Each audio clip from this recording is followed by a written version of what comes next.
Soft Robotics. Comprehensive STEM and robotics solution.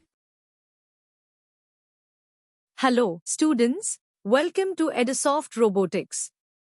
In this tutorial, we are going to create a circuit to control an RGB LED with push buttons. Step 1.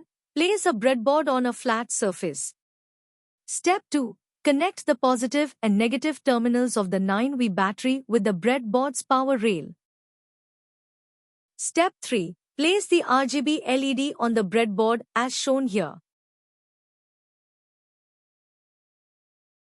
Step 4. Use 3 push buttons to control the different colors of the LED.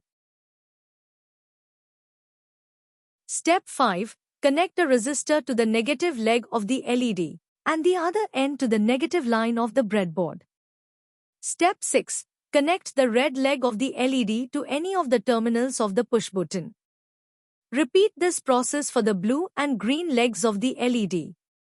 Step 7. Connect the push buttons with the positive line of the breadboard as shown here.